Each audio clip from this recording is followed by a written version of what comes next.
I live in a quiet neighborhood, one of those dead-end streets where every lawn looks identical, and every neighbor waves the same way. 2 fingers raised from the steering wheel, no eye contact, no real connection. People keep to themselves around here. They'll lend you a ladder, maybe smile while watering their azaleas, but no one asks questions. We're friendly, in the way that suburbs are friendly. Civil, surface level, carefully disconnected. I like it that way. Routine is everything to me. I teach digital media at a small community college just across town. Basic editing, a little motion graphics, the occasional workshop on photography or sound design.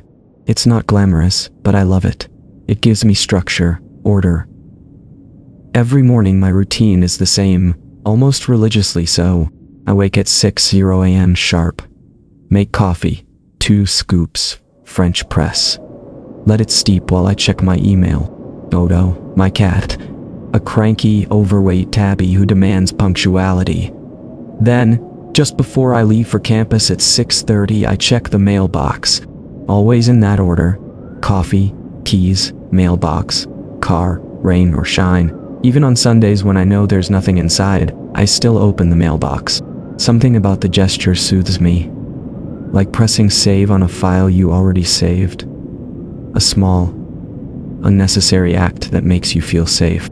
But last Thursday, something broke that rhythm.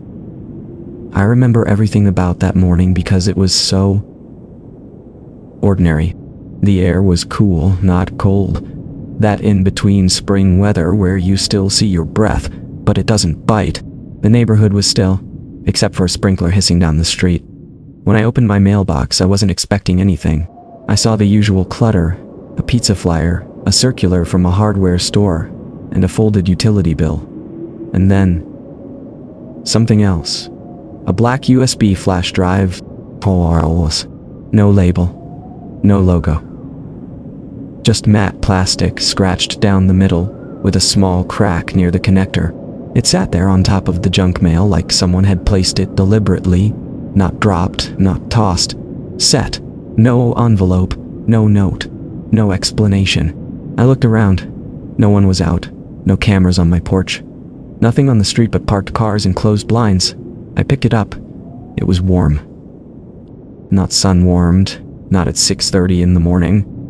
No, this was different. It felt like it had just left someone's hand. My first thought was that it might belong to one of my students. Sometimes they drop things off, leave rough cuts for review. Maybe one of them had walked by early and dropped it in, but then again, none of them knew where I lived. That was intentional. I didn't like mixing my personal space with my professional life. I'd never invited anyone over. I kept my address off any shared documents. I was careful about that kind of thing. Still, maybe it was a neighbor? A prank? I held the flash drive between 2 fingers as if it might sting. It was unremarkable, but I couldn't shake this weird little itch in the back of my mind, a hum of wrongness that had no clear source.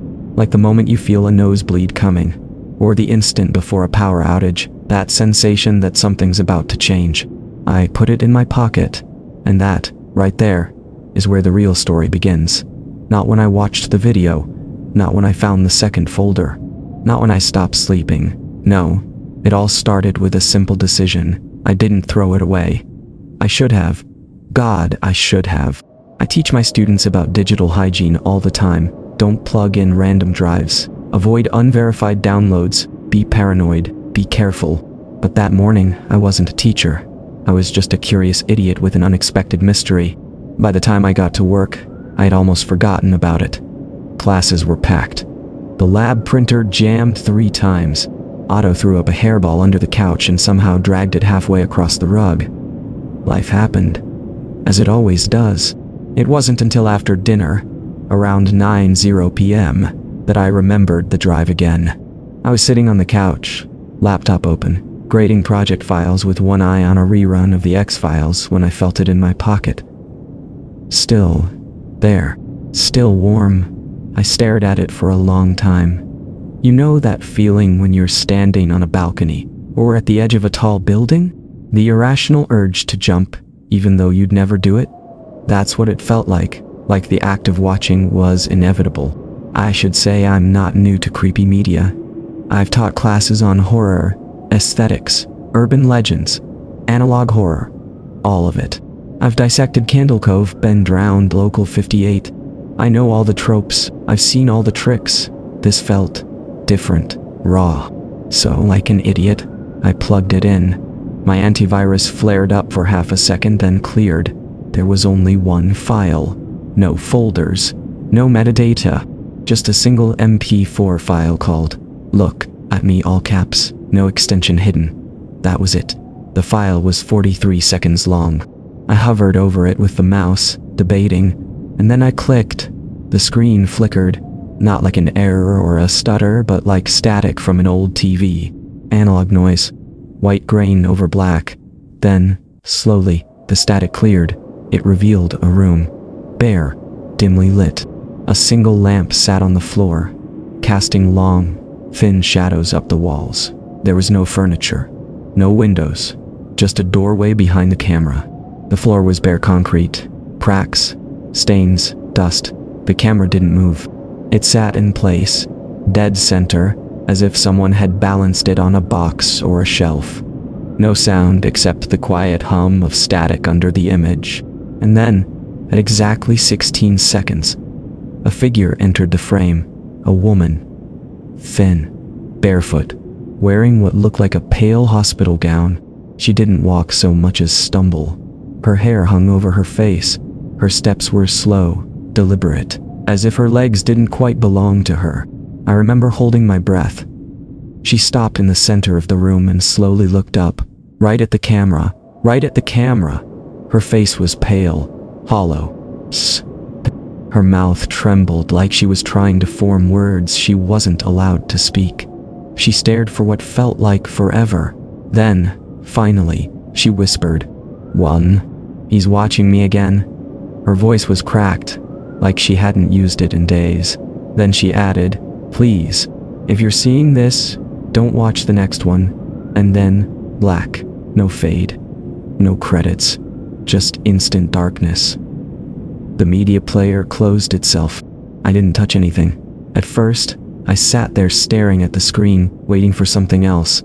A pop-up, a warning, a payload, anything. But nothing happened. Just the low hum of my laptop fan. I replayed the video. Twice, then a third time. Same exact sequence, same timestamp. No glitches, no compression errors. Just that message, that whisper. She wasn't acting. I've taught students who tried to fake terror. I know the difference. This was real fear. Whatever she was going through, it wasn't performance. I told myself it was probably part of some underground horror project, a viral thing. Found footage, interactive storytelling. Those are common now. But even then, something about it felt wrong. I should have unplugged the drive right then and there. Instead, I dragged the file to a sandboxed folder, ran a checksum, tried to look up the hash. Nothing. No matches. No online trace. I even checked the drive system files. There were no logs. No creation date. As if it had never been used before. Empty. Except for that one file. I stared at the file for a long time. Just sat there, watching the name pulse beneath the mouse. Look at me. And even though I knew better, even though every part of me screamed that something was off, I kept the drive. I told myself I'd analyze it in the lab tomorrow. Maybe it was a student project after all. Maybe it was just a story. Just pixels and audio. But that night, for the first time in over a decade, I locked my bedroom door. And I didn't sleep. Not really. I just lay there, eyes on the ceiling, replaying her words over and over in my head. He's watching me again. Please, don't watch the next one. I didn't know it then, but that sentence would become a kind of curse. A warning I would ignore. A truth I would learn too late, because the flash drive hadn't just shown up in my mailbox. It had arrived, with intent. And by plugging it in, I had answered. I didn't touch the flash drive the next day. Didn't mention it. Didn't reference the video in class. Didn't try to decrypt or analyze anything further. I went through my routine exactly the same. Coffee, keys, mailbox, car, except it wasn't the same, because now, there was a weight in my pocket. A presence, a shape that didn't belong there. I kept the flash drive with me all day like it might vanish, or worse, change, if I left it alone. When I passed my office door, I hesitated before going in. I caught myself flinching at reflections in computer monitors. My own eyes in the elevator glass felt like someone else. And every time I blinked, I saw her. That woman, the way she moved. The way her eyes pleaded silently for something she didn't know how to ask for. She was stuck in my brain like a splinter, not shocking, not traumatic, but lingering. That's what real horror does. It doesn't announce itself. It embeds. It waits. That night, I told myself I'd just review the footage once more, frame by frame. I needed a rational explanation. A set, maybe. A university basement with good lighting. A viral short designed to go nowhere but get clicks. I needed it to make sense. So around midnight, I poured myself a glass of wine, turned down the lights in my apartment, and opened the drive again. But the file wasn't alone anymore. There was something new. A folder. I froze. It was titled, Watch Next, just like that. All caps, no punctuation, no date modified. As if it had always been there. But I knew it wasn't. I checked that drive thoroughly, multiple times. It had been empty. Just that single video. Now there were 4 files total, the original, plus 3 new ones inside the Watch Next folder. Each had cryptic names.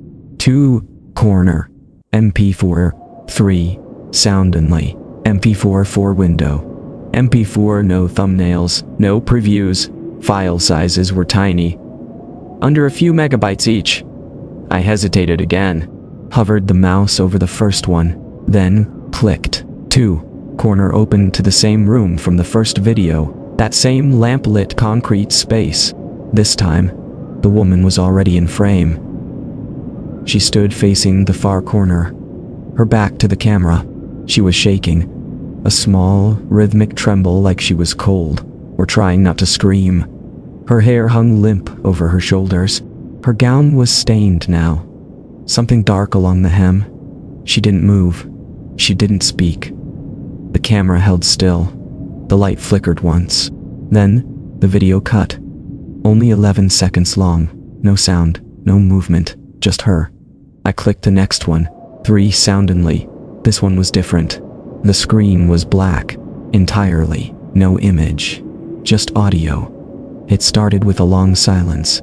Then, breathing. Close. Panicked. Right against the microphone. Uneven inhales. Quick, desperate exhales. Then a whisper, very faint. Almost too quiet to hear. He's coming. Footsteps. They started slow, measured, and then picked up speed. Louder. Closer. And then, just before the video ended, a sharp gasp. And something else. A scraping sound. Like something heavy being dragged across the floor. The video ended at exactly 15 seconds. I sat there, lips dry, fingers cold, one hand clenched tight around my wine glass. The third video, 4 window, made me physically recoil. Because when I opened it, it was me. Sleeping. The camera was shaky, handheld, filming through the blinds of my bedroom window. You couldn't see much, just the side of my face, one arm curled under the pillow. The video wasn't high-res, but I recognized the bookshelf, the clock, the exact angle of the window, and the part that made me feel sick. I live on the 2nd floor. There's no balcony, no fire escape, no trees close enough for someone to climb. I replayed it 3 times. Same clip. 14 seconds. No movement, no edits. Just me, unaware, vulnerable. Observed. I scrambled from my chair and ran to the window. Threw the blinds open, looked down. Nothing. Just the quiet street below. One street light flickering in the distance.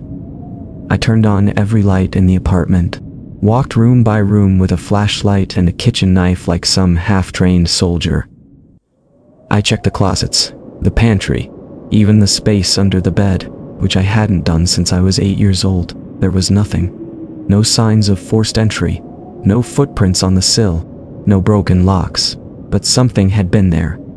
Someone. Someone with access to that flash drive. Someone who had filmed me sleeping. At some point I noticed the light in the hallway was flickering. Not wildly. Just a soft rhythmic pulse. Off, on, off, on. I unscrewed the bulb, but the rhythm continued in the kitchen. Then, in the bathroom, room by room, the flickering moved. Like something drifting through the wires, just out of sync with the rest of the world. And in my mind, I kept hearing her voice. He's watching me again. Please, don't watch the next one. I sat back down at my desk and hovered over the drive again. All 4 files were still there, but the Watch Next folder was now titled Watched. The rename had happened while I was walking the apartment. I hadn't touched anything.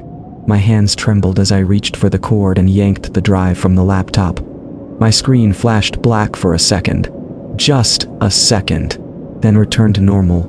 No blue screen, no crash, but something lingered. The air felt different, thicker, like the walls had crept closer. I checked my reflection in the darkened screen, half-lit, distorted. It looked like me, but it didn't feel like me. I slept in my office that night. Locked the door. Left the lights on. Didn't tell anyone. What was I going to say? That a haunted flash drive showed up in my mailbox and now I'm scared of my own hallway? That a woman in a hospital gown warned me, explicitly warned me, not to keep watching, and I ignored her? I kept thinking about the clip of me sleeping. The camera angle was wrong. It didn't look handheld. It looked stable. Too smooth. Almost as if it had been fixed in place, like it was part of the room. But I'd checked. There were no cameras in my apartment. I don't even own a webcam. Still, when I finally got home the next morning, I walked in slow, carefully. Every door got opened, every drawer, every shelf moved. Nothing, until I checked behind the bookshelf in my bedroom and found a small round hole, just wide enough for a tiny lens. It went straight through the wall, into the crawl space, and inside that crawl space, dust, mold, a few spider webs, and a shoe print. Faint, but fresh. Too small to be mine, too big to be a child's. I sealed the hole, duct tape and foam insulation. Then I moved the shelf. Then, the dresser. Then I didn't sleep for 2 more nights. I kept the flash drive in a drawer, locked, unplugged. I even wrapped it in foil like that would help. It didn't, because 2 days later, there was another folder. Even though I hadn't plugged it back in, even though I hadn't touched the damn thing, it was just there. And this time, it had a name I didn't recognize, but one I'll never forget. Her eyes, Clara. I stared at the screen for a long time. Her name is Clara. That was the name of the new folder. It was in the same root directory of the drive. Same place where Look TTMA and Watched You had been. Same matte plastic drive. Same cracked tip. Same pulsing dread that made the hair on my neck stand straight. I hadn't plugged it in. I know I hadn't. The drive had been in a drawer, locked, in the back of my desk. I even wrapped it in 2 layers of foil, stuffed inside a zippered pouch. But there it was, connected, mounted, folder open on the screen. And I know what you're thinking. Maybe the drive auto-mounted. Maybe I left it plugged in by accident. Maybe the folder was always there and I missed it. But here's the thing, the timestamp on her name, Clara, was 3:12 a.m. That exact time is burned into my memory, because that's when I woke up, heart pounding, to a sound I couldn't explain. It was subtle, sharp, deliberate, a single drawn-out scratch against my bedroom window, like someone dragging a fingernail across the glass. Just once, I didn't move, didn't even breathe for a few seconds. I kept my eyes closed like a coward, hoping that whatever made the noise would lose interest if I pretended hard enough to be asleep. Eventually, it stopped, but I never went back to sleep. When I finally checked my computer the next morning, that was when I saw the new folder, Mummy is Clara, created at 3:12 a.m. same time the scratching happened. This time, I didn't even think. I clicked it open immediately. There were 2 files inside. 5 Whisper, MP4 6 Static Room, MP4 no preview icons, no metadata. Just their names and the same cold weight in my stomach that had been growing since the first day. I opened 5 Whisper first. It started with a close-up. Too close. The image was blurred, off-center, like someone holding the camera at arm's length and trying to record themselves in near darkness. Then it adjusted, shakily, and I saw her again. The same woman, Clara. Hospital gown, hollow eyes, hair wet like she'd been in the rain. Except there was no rain in the video, no background, no context. She looked exhausted, her lips cracked, bloodshot eyes locked on the lens like she recognized me, or recognized whoever had been watching her. And then, quietly, trembling between shallow breaths, she said, "He's inside the house now." I froze. She wasn't whispering metaphorically. This wasn't dreamlike language. This was a direct personal warning. She looked like she was about to say more, but paused, glanced upward, like she heard something. Her expression changed. She looked cornered. Then she leaned in and said, barely audible, "He moves when the lights flicker. If you saw yourself, it means he chose you too." The video cut to black, and in the same moment, I swear to you, I'll never forget this. My lights went out. Every bulb in my apartment died at once. Not a surge, not a flicker, just darkness, complete and immediate. I sat frozen in my desk chair, the laptop's glow the only source of light in the room. And even that looked dimmer, like something in the air was choking the brightness. 12 seconds passed. 12 long, breathless seconds. Then the lights came back on. I know because I counted. Every one of those seconds, like a ritual, like a prayer, like it would somehow protect me from what came next. The second file, 6 Static Room, didn't start like the others. It was static, but not just noise, intentional static, patterned, like something was trying to form through the interference. And it did. Slowly the camera seemed to pull back from the fuzz and reveal a familiar space. At first, I didn't recognize it. But then my eyes adjusted, and I saw it clearly. It was my living room, not staged, not a set, not something I could explain away. The worn leather of the couch, the crooked floor lamp, even the slight dent in the wall near the hallway where I'd moved a bookshelf too hard 2 years ago. This wasn't just a recreation, it was my living room, empty. Still, the camera sat low to the ground, like it was placed just behind something, maybe furniture, watching. After a few seconds, the light in the video flickered, just once, then, movement. A slow, crawling figure passed across the hallway in the background. Too fast to see detail but unmistakably human, or at least human-shaped. It moved on all fours, its limbs bent wrong, its back hunched so high it nearly scraped the ceiling. Then the video ended. No sound, no text, just that. I closed the folder, closed the folder, yanked the drive out and dropped it into the metal trash can under my desk. Then I lit a match. I'm not proud of it, but I was desperate. I watched it burn for nearly 10 minutes. The flame licked at the corners of the plastic, bubbled it, blackened the metal casing. The USB end shriveled and cracked. It stank, like burning insulation and something else I can't describe. Something organic. Eventually, it stopped. Just a melted mess at the bottom of the can. I doused it with water for good measure. Done. Over. Gone. But that night, around 2 a.m., my laptop made a noise, a familiar one. The device connected chime. I hadn't plugged anything in. I opened the lid, and there it was. The flash drive, mounted, ready, just like before. But this time, the folder was titled, "You Can't Stop This," no underscore, no gimmicks, just a sentence, like a final laugh. And inside, only one file. 7, inside, MP4. I didn't want to open it. I really didn't. But I did. It was only 10 seconds long. The video opened with a shaky shot of my front door, from inside the apartment. The camera stood across the room, focused on the entrance like it was waiting for something. Then, slowly, the camera panned, deliberately, toward the doorknob. It stopped moving just as the handle began to turn. Not all the way, just a little jiggle, like someone was testing it, seeing if it was locked, seeing if they were invited. Then the video cut to black. I couldn't breathe. I backed away from the screen like the movement might continue, might spill out through the speakers. I called the police. I didn't know what else to do. What else could I do? They arrived 20 minutes later. I told them everything, or most of it. I showed them the files. I showed them the drive. They plugged it in. Nothing. No files. No folders.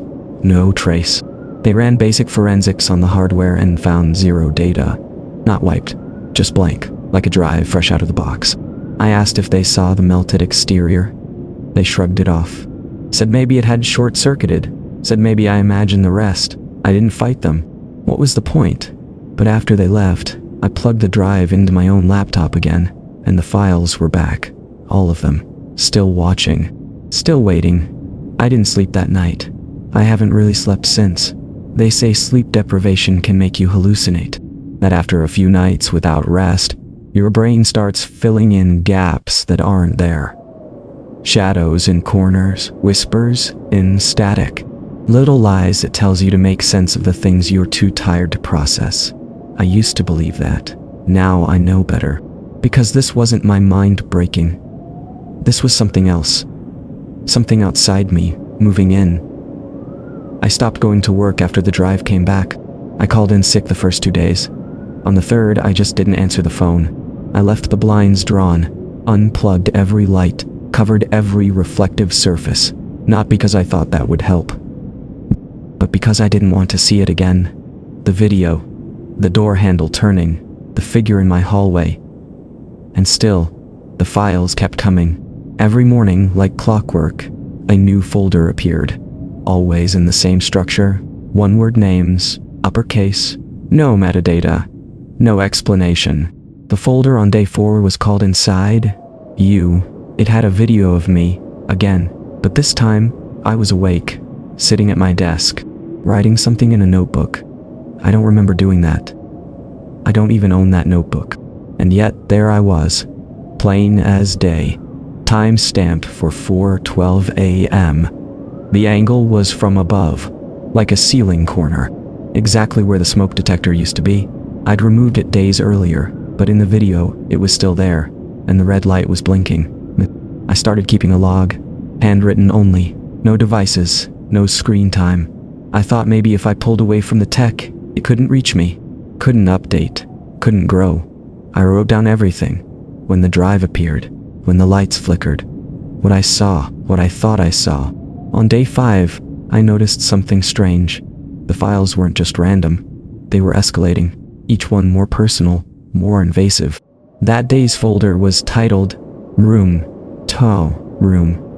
It had a single 45-second clip, first-person footage, moving through my apartment, kitchen, bathroom, bedroom, office, as if someone were walking through while I slept, or something. And just before the end of the clip, the camera paused in front of my bedroom door. The sound cut out, but the image continued, subtly, frame by frame. Wonder. The knob twisted open, not forced, just turned. Then came a breath, not mine, not human, like a throat without vocal cords trying to make sound. And that's when I realized something. I never left my bedroom door open at night. Never. Not once. But now, I wasn't sure if it was ever closed. The next night I started to dream. Or, I think it was a dream. Hard to tell when you're living in your own personal feedback loop. In the dream, I was Clara. I was wearing the hospital gown, barefoot on cold tile, the lights above me buzzing in rhythm with my heartbeat. I couldn't speak, couldn't move, but I was aware, hyper-aware. Someone was coming down the hallway. Not walking, not crawling, just appearing. Every time I blinked, it was closer, and closer, until the only thing I could see were its hands. Wrong. Too long. Too long. Too many joints. Skin so thin it looked translucent in the flickering light. Then I heard a voice. Not from the hallway, not from the figure, from inside me. It said, "You're almost hollow now. He only needs one more opening." I woke up screaming. The drive wasn't in the drawer anymore. It was in my hand. Still warm. I threw it across the room. It hit the wall and landed on the floor with a soft thud. I stared at it for a long time, waiting for it to move. Waiting for him to follow. That day's folder was mirror backwards. It didn't have any video files. Just one image. Low res. Dark. Hard to make out at first. Then I realized it was a reflection. From a mirror. It looked like my bathroom, but there was no camera. Just me. Standing in front of the sink, brushing my teeth. Behind me, a silhouette. Perched in the upper corner of the room. Bent at impossible angles. Watching, like it had always been there. I stopped using the bathroom after that. Showered at the gym twice. Then stopped going altogether. Every reflective surface in the apartment got taped over. Covered in sheets or cardboard. Even the screen of my phone. My laptop. My microwave. I taped them all. I didn't want to risk catching a glimpse of whatever it was. Because I had a feeling, a terrible gnawing instinct, that if I saw it fully, if I recognized it, it would become me. I stopped answering the door. Friends texted. My sister called. I ignored everything, but the messages kept coming. One morning I found a slip of paper under the door. Handwritten. No name, just a sentence. "The next time you blink, I'll be closer." I locked every door, every window, but I didn't feel safer. I felt studied. The dreams returned. Stronger. This time I wasn't Clara. I was someone else. Or something else. Moving in ways I couldn't explain. Seeing the world from above, like I was trapped in the ceiling. My limbs long and distant and unused for years. I moved through spaces people didn't know existed. Between walls. Beneath floors. Inside the idle places. And I watched myself sleeping. Just like the videos. Except now, I could feel what was watching me. And it wanted in. Not just to hurt me. To replace me. The folder on day 7 was look. At him. Inside were hundreds of image files. Rapid stills. Time-stamped seconds apart. Each one was a snapshot of me, sitting in my apartment, doing nothing. Just existing. But behind me, in every frame, was him. Never the same posture twice. Sometimes crouched. Sometimes crawling. Sometimes hanging upside down from the ceiling. Sometimes almost smiling. The last frame, my eyes, wide open, looking straight into the lens. But I don't remember that moment. I don't remember any of it. I tried deleting the folder. My computer crashed. When it rebooted, all of my personal files were gone, replaced with folders, all named Look, At Him. No duplicates, all different images, all worse. I unplugged everything, threw the laptop into the bathtub, left it there. Doesn't matter. The next day, a new folder appeared, not on my computer, on my TV, just powered on by itself. Static at first, then text, plain white letters. He wants to live through you. I tried everything.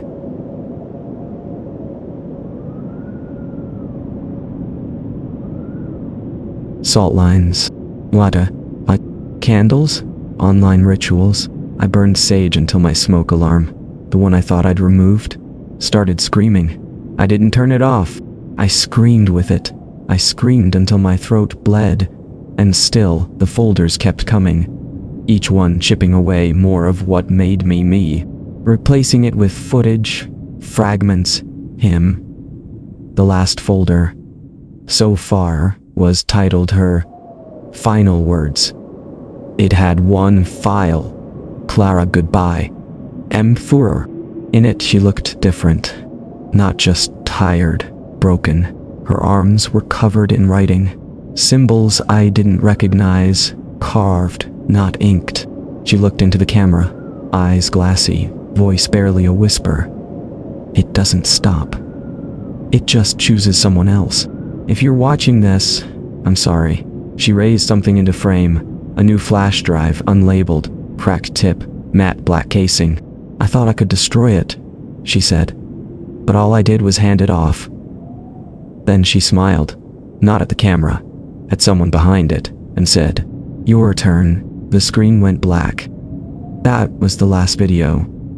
At least, the last one so far. But now I hear things I can't explain. Whispers through my vents, faint tapping under the floorboards, that same slow scratch at the window every night at 3:12 a.m. Always one long stroke, always followed by silence. And this morning, today, I checked my door. There was a package, no return address. Just a small box with a single word on top, Passy on inside. A new flash drive, still warm. I thought about running. That's the first thing most people ask when I tell them any part of this. Why didn't you just leave? But the thing is, it wasn't here. It wasn't tied to a place. It was following, feeding, mirroring. Whatever it was, it had no shape until it found me. It grew every time I watched, every time I listened, every time I tried to understand. It didn't want me to run. It wanted me to stay, to watch, to rot, to document. But on the 8th day, I tried anyway. I drove 3 hours north, didn't pack, didn't warn anyone, just took the keys and left. Halfway through the trip, I realized my phone GPS was no longer tracking the road. It was tracking me. The icon wasn't facing forward anymore. It was looking backward, as if I were the one being followed, as if it knew where I was going and was already there waiting.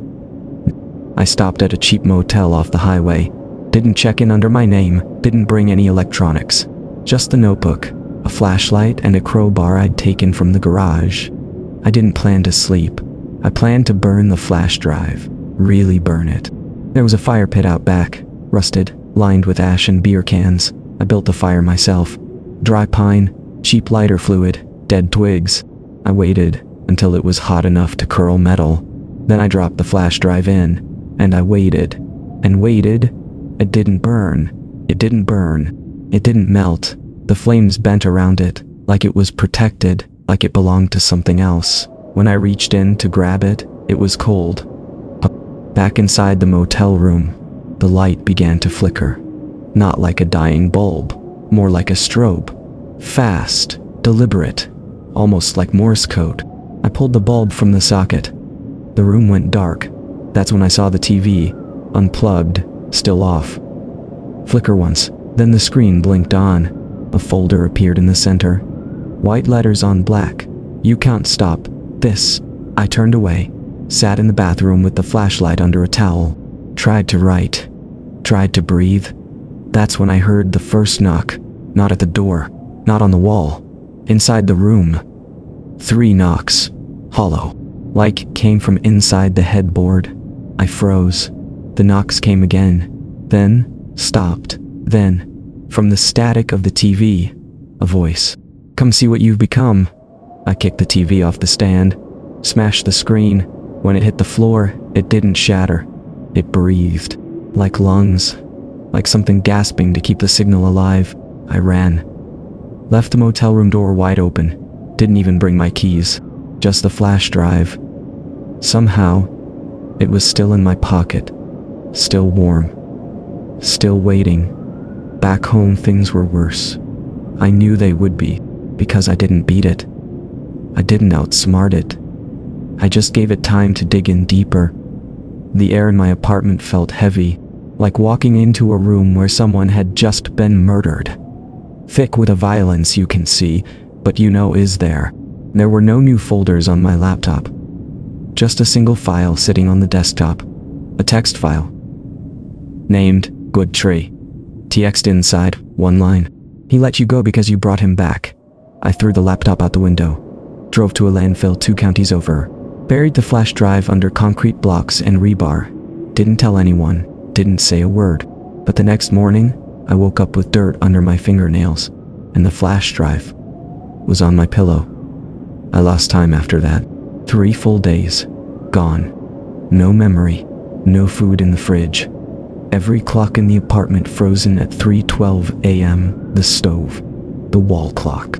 Even my phone, which hadn't had battery for days, all frozen. Same time, same second. And written on my mirror, in something dark and sticky, was a message. "Do you know who you are yet?" I checked the camcorder I'd started using for security. New footage had been recorded. 6 hours worth. I pressed play. At first, it was just me, sitting at my desk, staring into nothing. But then, my head tilted. Too far. At a crooked, unnatural angle. And my face, it didn't move right. The smile was too wide. The eyes, empty. Like the lights were on, but something else had stepped inside. And then I spoke. But it wasn't my voice. It was deeper, wet, like someone speaking through water. He likes it here. We like you, Hollow. You see now. You see the inside of the face. Then I laughed. But it wasn't human. Not even close. I smashed the camcorder. Threw the tapes in the garbage disposal. Burned the notebook. Every time I destroyed something, it came back somewhere else. The flash drive in my fridge. The notebook in my mailbox. The camcorder footage projected on my ceiling, flickering like a silent film reel I couldn't turn off. I stopped fighting. For a while I just watched as it crept further in, not just into my home, into me. I'd wake up in places I didn't recognize, abandoned lots, under freeway overpasses, once, inside the basement of a church 2 towns over. No idea how I got there, but every time, the flash drive was with me. Like it was guiding, or witnessing, like it was documenting his version of my life. The scariest part, I started seeing people who looked just like me. Same clothes, same walk, same habits, except wrong, out of sync. Like they'd practiced being me but didn't understand how humans work. I'd catch them in mirrors, in windows, watching from across the street. One time, I followed one of them. Down an alley. Around a corner. Gone. Just gone. But when I got home, there was a new folder waiting. Tried, toughened himself inside. A photo of me, watching me. The police were no help. They thought I was having a breakdown. Suggested I get some rest, maybe talk to someone. I did talk to someone. A therapist. Twice.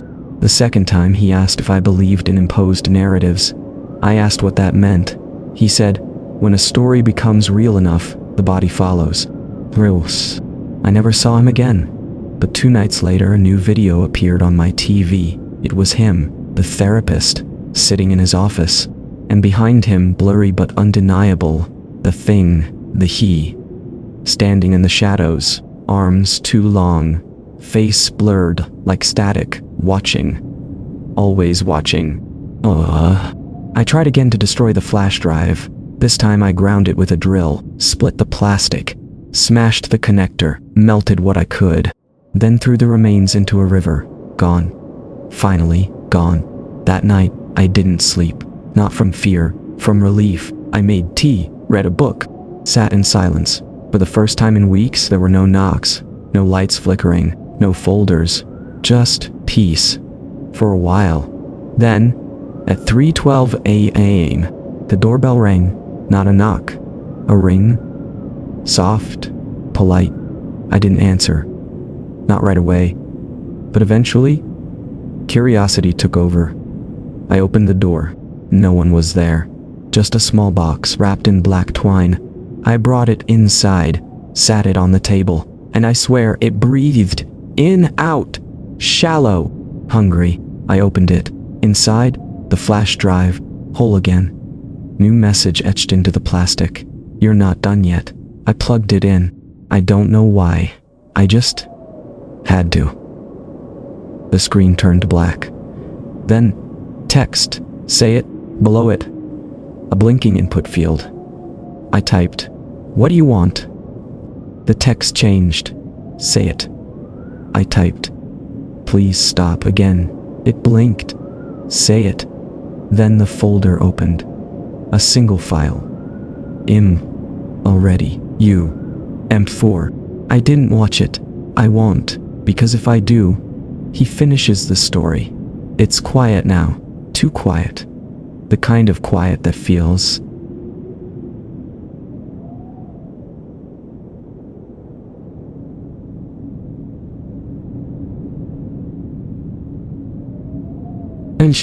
stretched too tight. like something's holding its breath just beneath the walls. I haven't watched a new video in 3 days. But I haven't slept either, because now the flash drive doesn't need my laptop anymore. It doesn't need power, or screens, or sound. It just is. Always on, always close. I tried hiding it again, this time in a lead box, sealed in concrete, buried 5 feet beneath my neighbor's shed while they were out of town. It didn't matter. The next morning, it was on my kitchen counter, with a note taped to it, not typed. Handwritten, in my handwriting. 4 words: finish what you started. I haven't seen Clara in a while, at least, not directly, but she's still in the files, hidden between corrupted audio fragments, static bursts, random stills. She's changing, her face more distorted, her voice more fragmented, less of a victim now, more like a vessel. She doesn't cry anymore. Now she smiles. And when she speaks, if you isolate the audio, clean it up, filter out the distortion, you can almost make out what she's saying. Almost. Over and over again. He knows your name. I went through every frame of every video, every folder, every MP4, WAV, JPG. I started documenting them, cataloging, trying to map it out like a language, dates, times, eye movements, audio levels, file names, trying to convince myself there was a pattern, some hidden meaning, a key. But the deeper I dug, the clearer it became. There was a pattern, but it wasn't random. It was personal. It was me, my rhythms, my habits, my speech patterns, my emotions. It had learned me, mimicked me. Now it was building something new, with me as the template. 2 nights ago, a final folder appeared.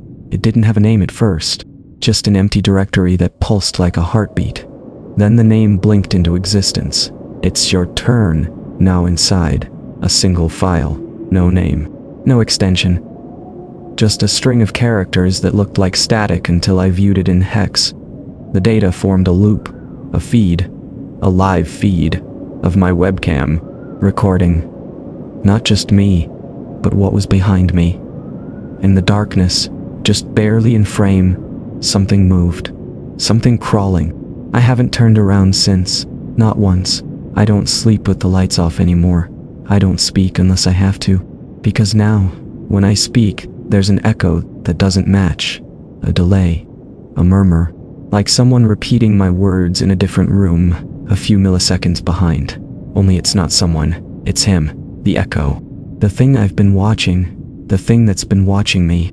And the longer this goes on, the more I think that maybe there was never a real difference between us. Maybe I've just been watching myself, as he peels me away from the inside. Last night, I heard Clara's voice again, not through speakers, not in a file. In the walls, she was whispering, whimpering, but not for help. She was inviting. She kept saying,